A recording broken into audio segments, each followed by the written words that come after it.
Welcome to South Asia Today, a show that provides you the glimpses of South Asia. I'm your host Yeshi. Here are the headlines. India-US vow to deepen ties during US Secretary Blinken's visit to New Delhi. Eon 1% Club provides scholarships to foreign university students. And Hindu devotees crowd temples in India on auspicious Monday of Shravan. Let's begin the show. The ties between India and the United States are gaining strength and momentum, with two sides increasingly engaging with each other at different platforms. Both New Delhi and Washington, who are part of the Quad alliance, have not let the grouping commitments weigh down their bilateral ties. The recent reciprocal visit by US Secretary of State Antony Blinken to New Delhi has made it even more prominent that both are committed to widening the interest of engagements and deepening their ties. An upswing in the trajectory of Indo-US bilateral ties is changing the dynamics of both South Asian and Indo-Pacific geopolitics. With key focus on integrated fight against the COVID, creation of a smooth, multi-player supply chain and boosting of trade relations between the two sides, US Secretary of State Antony Blinken and Indian Foreign Minister S. Jaishankar held wide-ranging talks over a host of bilateral and global issues. While both sides plan to further strengthen their trade ties that have picked momentum in the past decade, Washington has also been striving to ramp up its arms sales in India, which has so far been neutral in choosing its manufacturing units. The two sides have also come closer on the backdrop of growing aggression of China in the Indo-Pacific, deteriorating situations in Afghanistan, and increasing proximity between Islamabad and Beijing that has been feared as potentially destabilizing by experts. There is a greater imperative than ever, I think, on cooperation, coordination, collaboration among countries, especially among countries who share basic perspectives, basic values, and basic interests. And that is certainly the case with the United States and India. While the grouping of US and India along with Japan and Australia has emerged as a challenge to China's imperialistic designs, both New Delhi and Washington have maintained that their objective is to ensure a free and safe Indo-Pacific and nothing more. And while China has ridiculed the Quad, saying it was a headline-grabbing idea that would dissipate like the sea foam in the Pacific or Indian Ocean, it has now acknowledged its assertive nature, with its stance urging countries to refrain from forming close and exclusive cliques. India, on the other side, maintains that its only agenda is to secure its own borders and see a stabilized and peaceful region. Peace and prosperity in the Indo-Pacific is as important for both of us as democratic stability in Afghanistan. Deepening the Quad as a collaborative platform is in our mutual interest, and we must work together even more closely on key contemporary challenges like terrorism, climate change, pandemics, and resilient supply chains. Blinken also held talks with representatives of Tibetan government in exile. Lately, the US has acknowledged and backed the Tibetan demand for freedom from the clutches of China. A few weeks back, the US Congress passed the Tibet Policy and Support Act, which calls for the rights of Tibetans to choose the successor to the Dalai Lama and the establishment of a US consulate in the Tibetan capital, Lhasa. Much to the frustration of China, the US stance has been strengthened by Beijing's consistently declining human rights record. Tibetans believe that India and the US can jointly oppose China. These countries, they should come together and they brainstorm how to stop the disease, the communist Chinese spreading all over the world. Experts say it is incumbent upon the US and India, for being two of the biggest democracies of the world, to play a key role in setting the global order. With an in-person Quad meet scheduled this October in the United States, the political observers are hoping for a clear-cut policy on China too. In the meantime, both Washington and New Delhi have a massive task of immunizing their citizens who have been affected most across the world by the virus that originated and spread from China.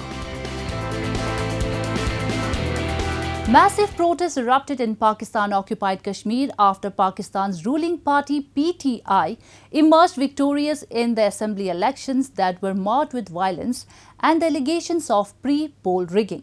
The locals have rejected the results, saying the army, through its massive troops deployment, manipulated the entire democratic exercise and conducted a poll where the results were predetermined. While crying out Pakistan's illegal occupation of the region and the use of indiscriminate force to suppress the citizens, they demanded their fundamental rights and freedom from Pakistani clutches. Our report.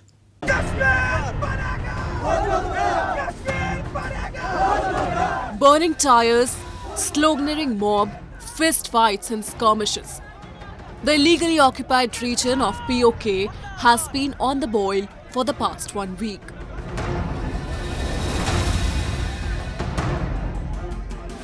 Reason: Pakistan Prime Minister Imran Khan and his party Pakistan Tehreek-e-Insaf or PTI, which Kashmiri people accuse of pre-poll rigging and electorate manipulation.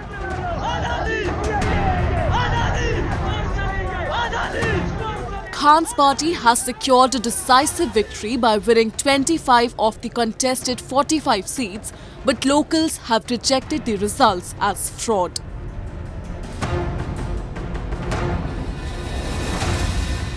The region went to polls on 25th July and disturbing scenes started surfacing as soon as the voting commenced.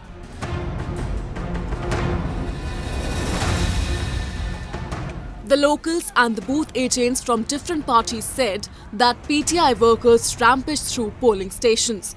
They threatened them, assaulted them and threw them out of the polling premises when they resisted.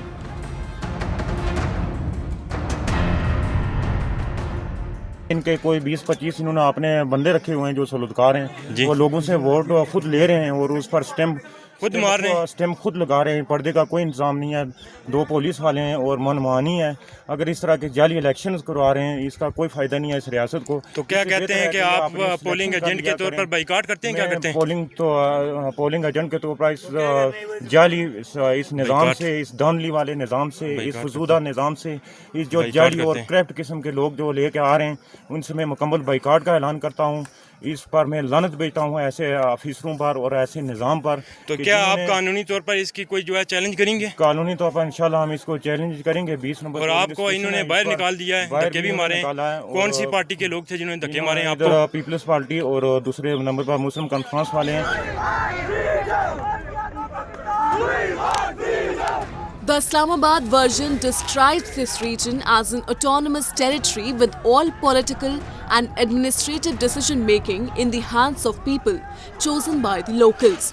The reality, however, reeks of decades of iron fist control by Islamabad, with human rights situation recording a continuous decline.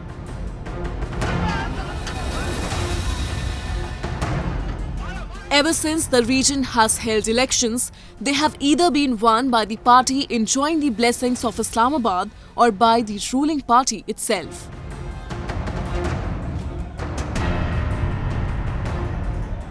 Shabir Chaudhry, an exiled Kashmiri activist living in London, says Pakistan cannot be trusted for even little welfare of Kashmiris. According to him, the elections in the region are held to mislead the international community. He accuses Pakistan of cheating even during its rigging drive.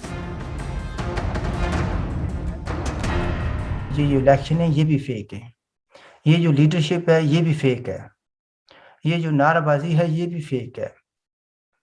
और इस सब कुछ होने के बाद जो सितम ज़रीफ़ी ये है कि सुनना है कि जो रकम तकसीम की गई है लोगों को ख़रीदने के लिए, वो भी फेक निकली। रात के अंधेरे में जो पैसे दिए गए, जब लोगों ने देखा रोशनी में, तो वो नोट असली नहीं थे। हर जगह जालसाजी, हर जगह धोखा, हर जगह फ्रॉड। कश्मीरी जम्मू कश्मीर के लोगों के साथ ये पहली बार नहीं हुआ।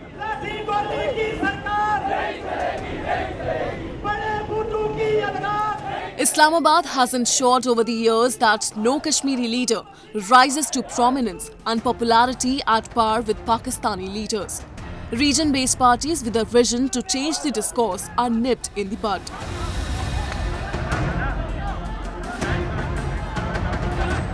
They install a stooge who simply obeys instructions that are passed from either of Islamabad or the general headquarters, Rawalpindi.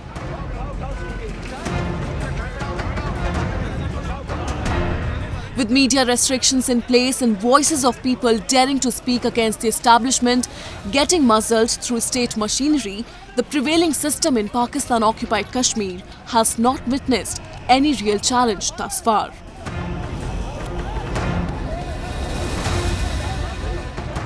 But with people determined to take it to another level this time for their own and their families' rights, there could be a little light emerging at the end of the tunnel.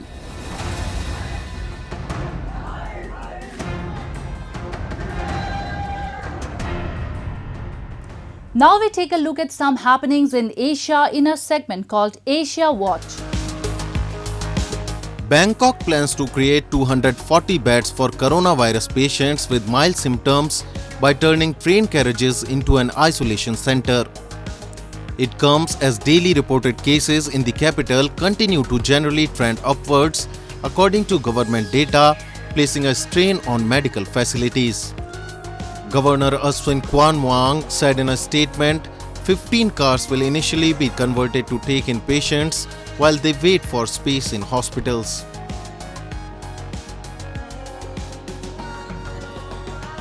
A chubby panda weighing 249 grams was born in the Panda Center at the Wolong Nature Reserve on Tuesday. It is believed to be the heaviest captive bred giant panda cub in the world. In March this year, the mother panda Mexi entered her estrus period and successfully completed natural mating. In late June, she showed pregnancy signs of reducing food intake and increasing activity. The newborn cub and her mother are both in a healthy condition, with her new mother taking good care of her baby, according to the center.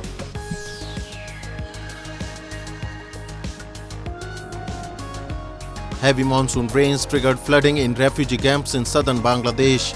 Video posted on social media showed submerged areas of Bangladesh's Cox's Bazar and residents wading through the flood waters. Nearly 1 million Rohingya live in crowded camps in border district of Cox's Bazar, the world's largest refugee settlement after fleeing a military crackdown in neighboring Myanmar in 2017. The Bangladesh Weather Office said it expected heavy rains to continue for next few days. Rohingya refugees mostly live in shacks made of bamboo and plastic sheets that cling to steep, bare hills, and flooding has further worsened their living conditions.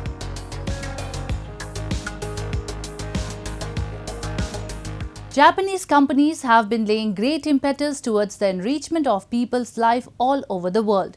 At one side, Aeon 1% Club provides scholarships to foreign university students in Chiba Prefecture of Japan. On the other side, to preserve the environment, Japanese people use cedar tree wood to build homes in Japan. Have a look. The scholarship granting ceremony of Aeon 1% Club Foundation was recently held in Chiba Prefecture with a total number of 37 students. イオンスカラシップ認定証新規生37名の皆様をイオンスカラシップ2021年度小学生として認定いたします。コロナ禍でありますが、留学の経験が将来の自分の糧になるものと捉えていただき、より充実した学びの多い充実した留学生活を送っていただきたいなと思います。皆さん一人一人の夢に向かって歩みを止めることなく頑張っていただきたいと思います。私からの挨拶とさせていただきます。The Aeon Scholarship is an allowance-based scholarship for university students in various Asian countries and self-financed Asian students studying in Japan. Students can get financial support for 2 years grants in university classes fee and lodging expenses. A total of 14 universities are accepting this scholarship. Let me begin by expressing our sincere and deep appreciation to Ion 1% Club Foundation for granting scholarship to students from various countries in Asia since 2006. The project was started in the year 2006 with the hope that scholarship recipients will play an active role by connecting their home countries with Japan via excelling in their respective fields. 実際はなんかコンビニでアルバイトしています今。はい。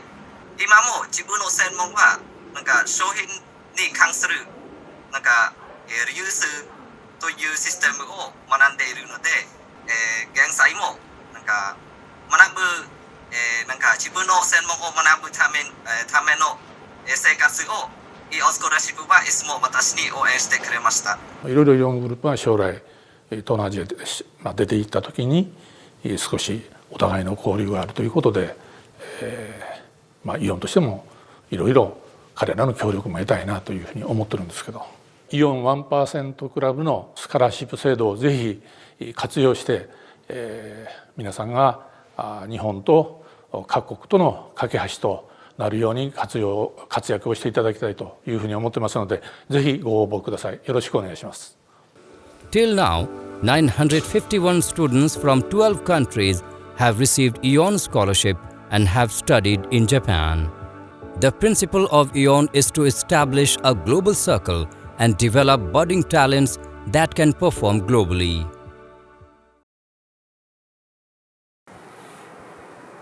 Famous for its lush green cedar forest, Uguni town is located in Kumamoto Prefecture in southern Japan. For 250 years, the residents of the area have been running a sustainable project to plant cedar trees and sell its wood, because of this cedar wood being the main source of timber to build homes in Japan. Each cedar tree has a registered number and a documented date of planting. The story of Uguni cedar began in the Edo period, when a samurai leader distributed 25 seedlings of cedar trees to every farmer in the area to plant them, so their children and grandchildren would benefit from its wood in the future. Now there are more than 1 million cedar trees in Uguni. この小国の杉、結構全国でも有名になってきてます。で、他の地域とちょっと違うところと言いますと、小国町は温泉の出る土地柄なんですけど、その地下から出る地熱の蒸気、これを活用して木材を乾かすという全国日本でもここだけしかやっていない取り組みを今やっています。Uguni residents live in the bounties of cedar trees. In order to emphasize their strong relationship with cedar, the residents use its wood for construction of buildings, as one can see the extensive use of wood and metal joints here in this municipal complex. Houses in the town are built using local cedar wood for their flexibility and strength.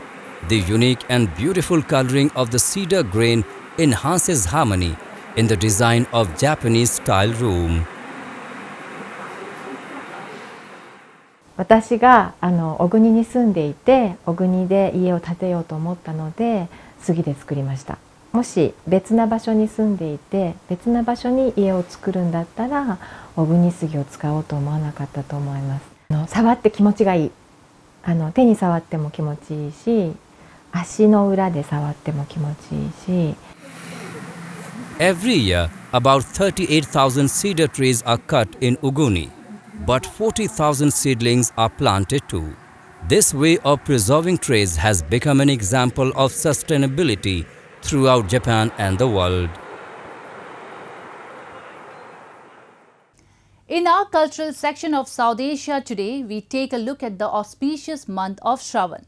Shravan is a holy month where devotees seek the blessings of Lord Shiva. It is performed by both married and unmarried women for the well-being of their family members. Devotees in various Indian temple towns took holy dips and thronged Shiva temples to offer prayers on the first Monday of Shravan. A large number of Hindu devotees visited the temples of Lord Shiva across India to mark the first Monday of the month-long auspicious Shravan or monsoon festival.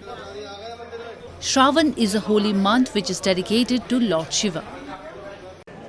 On the occasion, devotees in Hindu pilgrimage cities of Prayagraj and Varanasi took holy dips in Ganges river and offered prayers, milk, water and wood apple leaves or bel patra to Lord Shiva. It is believed that anyone who worships Lord Shiva with whole heart in Shravan month gets all their wishes fulfilled. सावन का महत्व ये है कि पूरा महीना ये बाबा विश्वनाथ और बाबा शिव शंकर के नाम पे जाता है। हर दिन यहाँ पे शुभ माना जाता है और विशेषकर हर जगह पे जहाँ भी शिवलिंग है उन सभी जगहों पे ये आज के दिन बहुत ज़्यादा मान्यता रहती है कि पहला सोमवार है, एक बार जरूर दर्शन कर लें। बाकी ये पूरे 300 दिन जितने दिन सावन है हमारा, हर दिन दर्शन के लिए श्रद्धालु रोज आपको इतने दिखेंगे। A Shravan month Monday is considered to be one of the most auspicious days as per Hindu almanac. Many disciples observe fast on this day and pray to the Shivling every day. While some take single meal during the day, others skip grain and just take fruits. Unmarried women observe fast to receive Shiva's blessing in finding a suitable spouse. सावन का सोमवार का व्रत कुछ ऐसा कहते हैं कि अच्छे पति के लिए रखते हैं। कोविड लगा हुआ है लेकिन फिर भी बहुत भीड़ है, रात से ही काफ़ी भीड़ है यहाँ पर। The month of Shravan is also associated with swings, popularly known as Jhula, which has a special place in Indian celebrations. Deities are portrayed sitting on decorated swings during rituals. To celebrate this month-long festival, women buy green bangles and apply henna on their hands. According to legends mentioned in Hindu Veds and Purans, Shravan has a special relevance to Lord Shiva and his spouse goddess Parvati, and it is believed that worshipping them in this month will help devotees attain salvation or moksha.